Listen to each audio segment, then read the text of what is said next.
The House of Squibb presents Academy Award.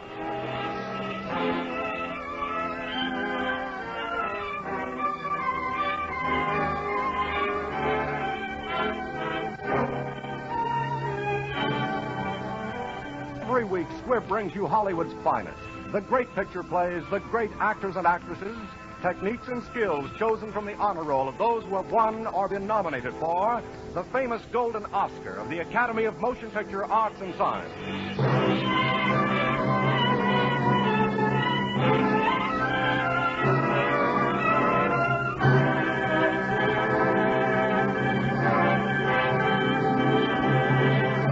And now, E.R. Squibb & Sons, manufacturing chemist to the medical profession since 1858, bring you the dramatic picture, The Keys of the Kingdom, which was nominated in 5 different classifications for the 1945 Academy Award.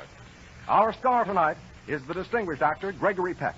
Mr. Peck will play the famous role he created on the screen for The Keys of the Kingdom, and in which he was nominated as Best Actor of the Year for the 1945 Academy Award.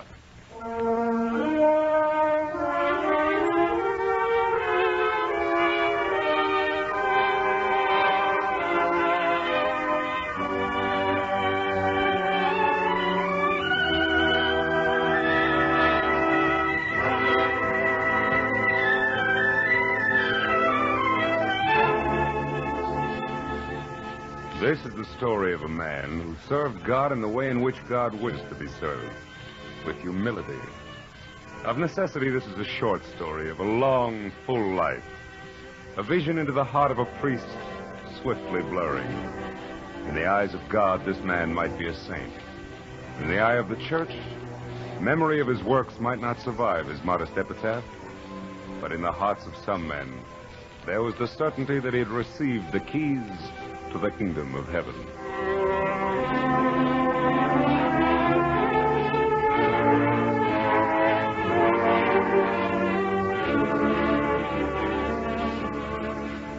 On September evening in 1938, old Father Francis Chisholm welcomed a guest to the parish house of his little church near Tweedside in Scotland.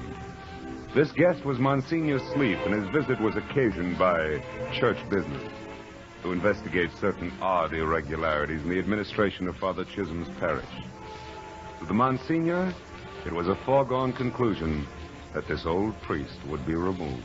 Well, Father Chisholm, naturally I don't presume to be your judge. I can only submit my findings to His Grace the Bishop for his consideration in reaching a final decision. And now, if you don't mind, I will go to my room. I shall be leaving the first thing tomorrow morning, and I have still some work to do. Would you be good enough to remind Angus, I mean His Grace, in your report that we were boys together? The bishop has not forgotten that, Father. He spoke of it only last week. Well, mention it to him again, will you? Of course. I shouldn't like to leave here if it could be helped. Naturally. Good night, Father. This is my native parish, you know. Good night.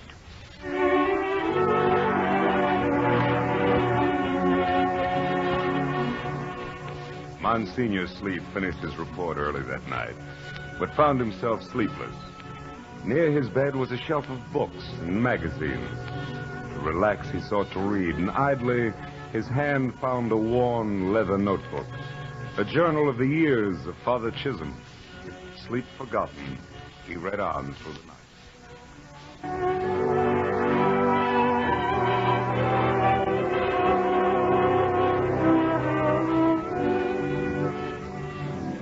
It would be pleasurable to record that I became an immediate success as a priest following my ordination. Alas, the facts were quite otherwise. I failed dismally in my first 2 curacies. There seemed to be little promise of success in my next, or ever for that matter, when one day there came a summons from the new bishop and my guardian angel of old, Hamish McNabb. Francis, to me you've never been a failure, and I think you never will be. Oh, thank you, sir. But don't ask me why. I'm sure I couldn't say. But I haven't been able to take my eyes off you. And I can't help thinking that you're in the church. Not by chance, but for a reason. I don't want you ever to change.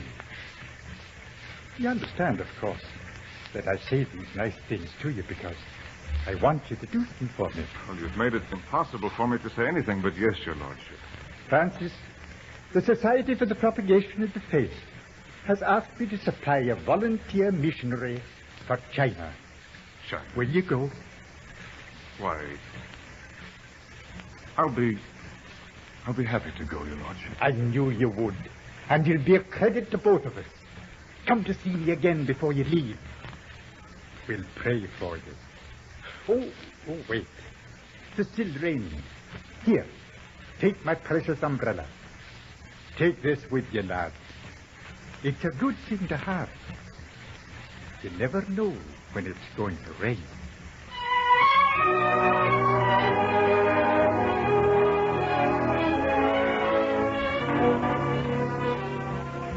Knowing the greatness and glory of China Day, it's difficult as I think back to picture what awaited me upon my arrival. After 10 days and 10 nights up the Tawang River in the province of Chekau, 1,000 miles from the sea, I found my mission, the blackened, ruined foundations. There were no converts, nothing but filth, starvation, and enmity. But in time word of my presence spread, and from the hills came a few of the old converts to me. Of these, one was a young Chinese boy who walked 18 miles to join me and help me rebuild the mission. His name was Joseph. He was a gift from God, a pillar of strength on whom I leaned. One day I heard his cart and then his cries for me to come out. Father Chisholm! Father Chisholm, it's for you! It's for you! It arrived on the boat. What is it, Joseph? Medicine. Medicine? Here, let me see what's in that crate. Gauze bandages. Iodine. Castor oil. Is it to rub on, Father? Oh, no, it's to drink. Look at this, a leather case of surgical instruments. Joseph, put that down. Don't drink that castor oil. Not bad. Have some, Father? No, thank you. No, I'm not thirsty. All these wonderful things. Such a treasure. Surely, Father, an angel in heaven must have sent it. That's just what I was thinking, Joseph. Here's a letter. Your Holiness, it's amazing how religious you can make a man feel by fixing his bellyache. I'm sending you all of my secrets in a book of instructions. Cure what you can and kill what you can't. Signed, Willie Tulloch, M.D. and heathen. P.S. For practicing without a license, I shall, of course, report you to the British Medical Society, the Pope, and my Chinese laundryman, Willie. Father Chisholm, look. We are indeed blessed. The servant of the Mandarin. Please pardon my intrusion. I am here at the bidding of my cousin, the Mandarin, Mr. Chia. You will recall him? Yes, I met him on my arrival. I am to ask whether you will accompany me to his house. And may I ask why? His only son, Chia, you lie sick unto death. My cousin asks that you bring with you all your remedies. Well, you must understand that I'm not a trained physician. I treat only the most simple disturbances. You said that you came here to do good. Your blessings are for all alike. My cousin asks only that you bring whatever blessings and do whatever good you can. Very well, I'll go with you.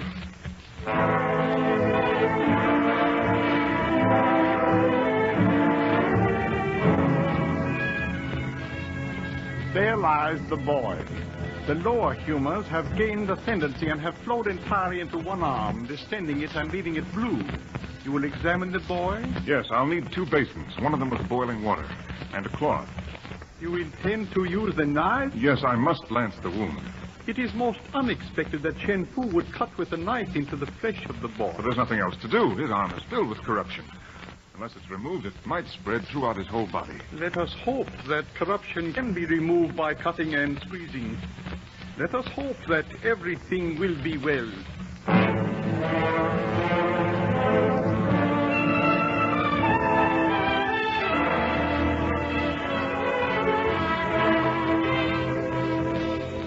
Father, we are honored this afternoon. Look, it is Mr. Chia, the Mandarin. Well, bid him welcome. Chen Fu? I have come. Mr. Chia, please, sit down. Thank you. To speak of first things first, my only son, whose life you saved, is well. He is able to run with his friends. I'm very happy to hear that. I am sorry I have not come to you before, but now I am here. Oh, why are you here, Mr. Chia? Naturally to become a Christian. Have you come to believe in Christianity? In time I will no doubt accustom myself to it. You have done the greatest good for me. I must do now the greatest good for you. If I become a Christian, all the province will follow my example. I'm sorry. I'm sure you mean well, but you would not be doing good for me, Mr. Cha. You do not believe, nor do you desire to believe. My acceptance of you would be a forgery for God. Do you mean you reject me? I mean precisely that. And please, do not feel that I wish ever to make any demands upon your gratitude. You owe me nothing. I regret that I am not acceptable. I understand that this is so because I am unworthy. Nevertheless, perhaps there will be some way in which it occurs to me to ask, has Shen Fu ever looked or walked upon yonder hill? Yes, often. It's the most beautiful part of the countryside. His property is large in extent, more than 60 fields. It is called the Hill of Brilliant Green Jade. It is mine. I gathered as much. I could not help but notice that the grounds and buildings of your mission are in a disastrous condition. I beg you to honor me by accepting as the property of your church the Hill of Brilliant Green Jade. Mr. Cha.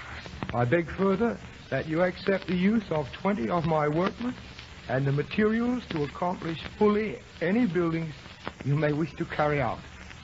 Mr. Cha, my heart is too full, thank you.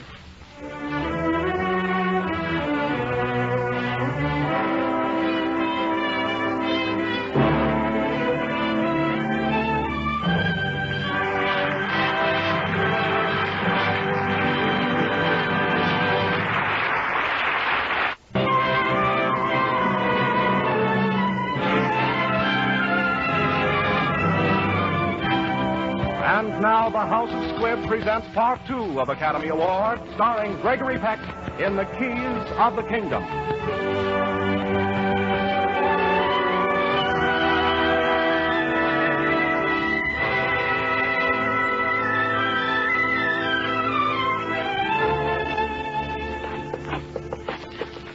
Let's hope that tomorrow will be as nice a day as this, Joseph. The sisters will be here.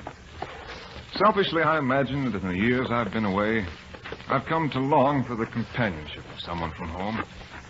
You know, their private terrace needs another batch of bricks. Father can be proud of his workmanship. We can all be proud. This is the work of all of us. This is where the children will learn. Here is the heart of our future. For the future belongs to the children, and our children will belong to God. I shall want the children dressed in their finest and ready at 7 in the morning. We must... Joseph! Father, the sisters have come by themselves. Well, Father, they might have proposed some welcome at the end of 6,000 miles of travel. Well, please understand, the letter from Monsignor Mealy, said distinctly that you to arrive on the 19th. That's tomorrow. Will Father have us shown to our quarters? My two companions are sadly in need of rest. But, sister... Yes, certainly. If you'll follow me, please. Reverend Mother, I planned, I thought perhaps we could all dine together tonight, by way of a special occasion. Thank you, but I think not. We could be spared some milk and fruit after we have rested properly. We shall be fit for work tomorrow. Good afternoon, Father.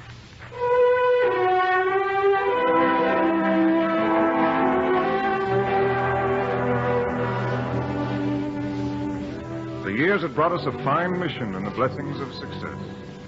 They brought other things I should have known were inevitable. War. The Manchu forces of General May in the hills behind us, the Republican forces in the city before us, and the Manchu cannon, which spread death and ruin into the city. Almost to the first cannon shot came my dear friend, Dr. William Tulloch, all the way from home. It was my place as a priest to help the dying. Dr. Tulloch went down into the town with me. We did what we could. The sun's on its way up, and that blasted gun will soon go to bed. Another dawn is here. Another night is gone.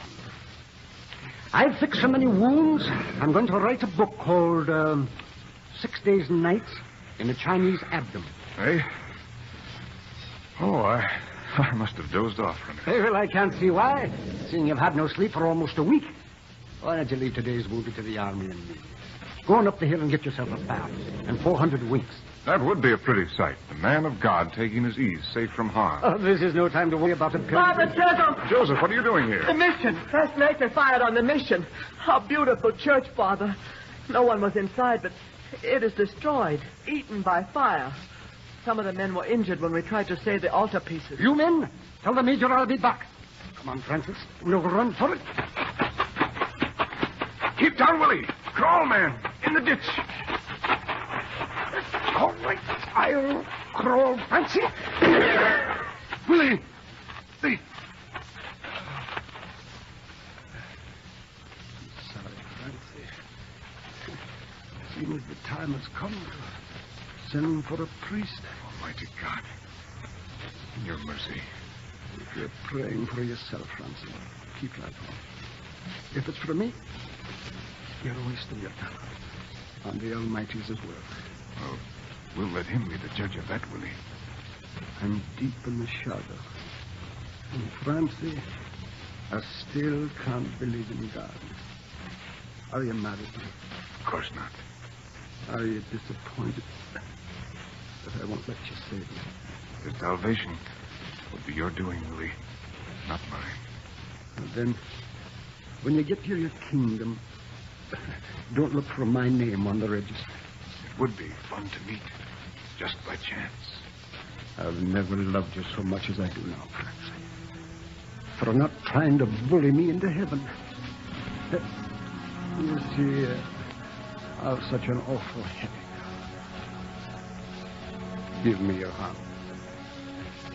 Out of the depths, I have cried to thee, O Lord. Lord, hear my voice. Let thine ears be attentive to the voice of supplication.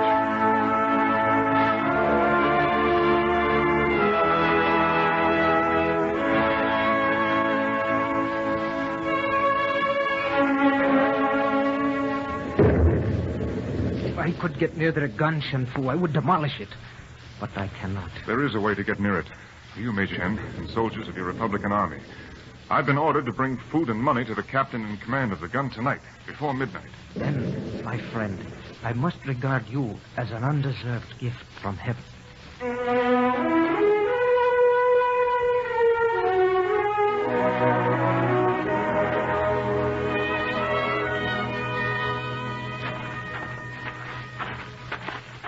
You understand exactly what is going to occur? Yes.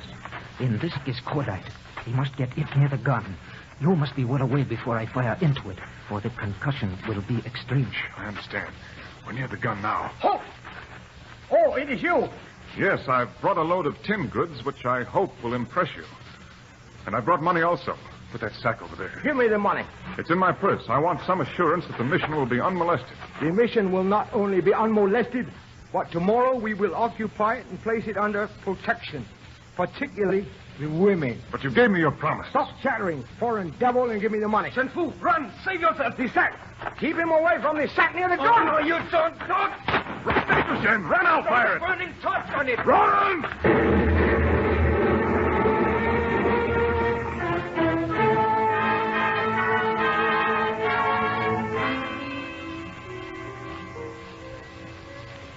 Am I at the mission? Yes, Father. And the gun finished? Yes, Father. It is finished. We are all well and safe.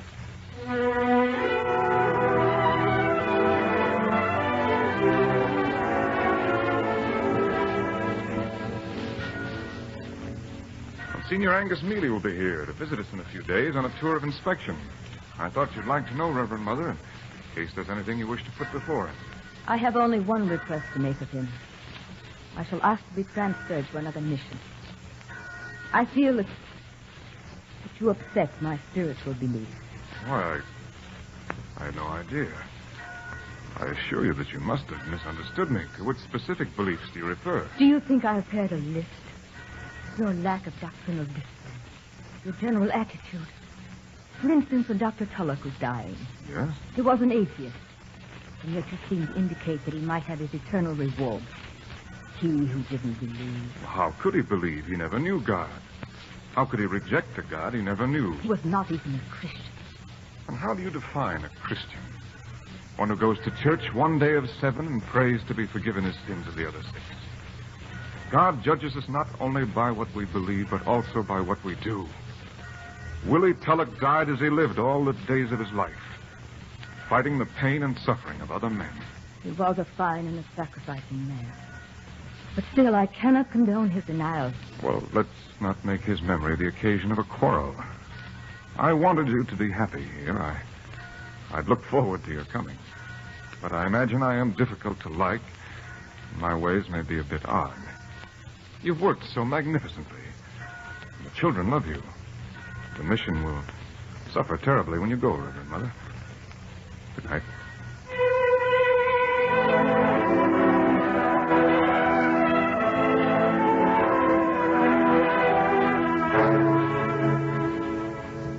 Senior Mealy came finally. It was a blow to us that he could not celebrate Mass in our beautiful church. He seemed sorely disappointed, too. I cannot see how you're going to rebuild your church, Francis. The society cannot let you have the money. I haven't asked for it. If only you'd been more successful with some of the better-class Chinese, the rich merchants. If only your friend Mr. Chia had seen the light. Well, he hasn't seen it, and he's given most generously. I shall not take another penny from him. Of course, that's your affair. I must tell you frankly that on our chart, I'm sorry to say, your convert rate is the lowest. Well, I suppose missionaries differ in their individual capabilities. Oh, surely no one doubts your capabilities, Francis. It's in the way you do things. Living personally in such poor style. Eating in the kitchen and all that. You ought to impress the natives, make more of a show. The Chinese hate that kind of ostentation.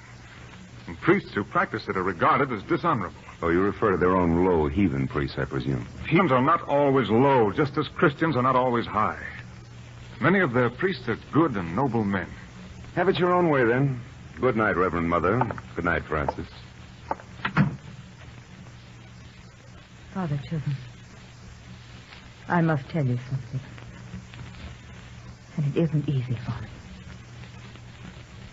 I want you to know that I'm most bitterly sorry for my conduct. Believe me, no apology was ever more abject than mine. Nor has anyone been less worthy of forgiveness. You needn't. Please. Easier for me to speak now. How strange at this moment in my greatest humiliation should bring with it the only peace I've ever really known. Tonight I intended to ask Monsignor Mealy to send me away. And as I sat in this kitchen, as I heard him humiliate you and slight you, as I felt the magnificence of your faith and the courage in your heart, as I saw you reflect the worldliness of this priest who was unfit to tie your shoes, have pity, Father. Forgive me. Pity me. Well, there's nothing for which I have to forgive you. I'm glad you no longer dislike me. You know, we're both children to God. And with his help, we'll work and mature.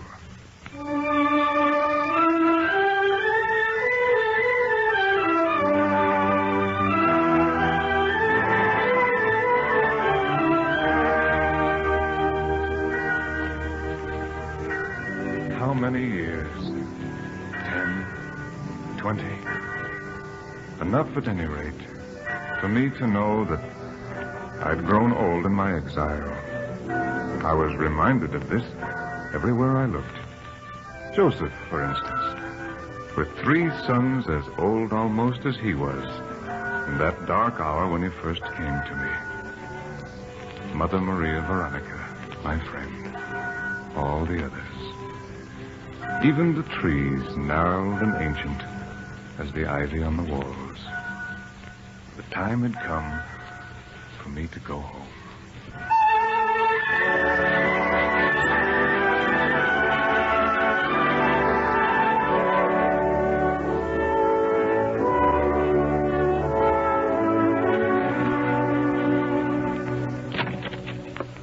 Good morning, Father. Good morning, Monsignor. Hope you slept well. As a matter of fact, I didn't sleep at all. Your journal was on the bookshelf by my bed, and I must confess that I spent the night in reading it. I hope you don't mind. Oh, not at all. If anything, I'm flattered. I would have imagined that memories of a life as ineffectual as mine would guarantee sleep. Ineffectual? It is an honor to know you, Father. Goodbye, Monsignor. You won't forget to mention to Angus, I mean to his There grace. is nothing I will say to the bishop that will in any way alter your position here or your hopes for the future. Why, thank you. Thank you, Father Chisholm.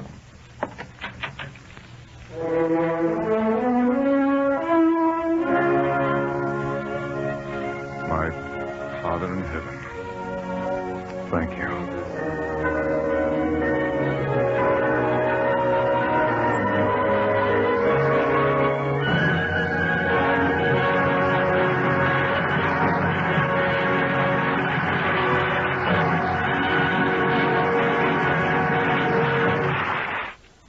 Next Wednesday, another great picture. The House of Squibb will present Academy Award starring Jimmy Stewart in One Sunday Afternoon.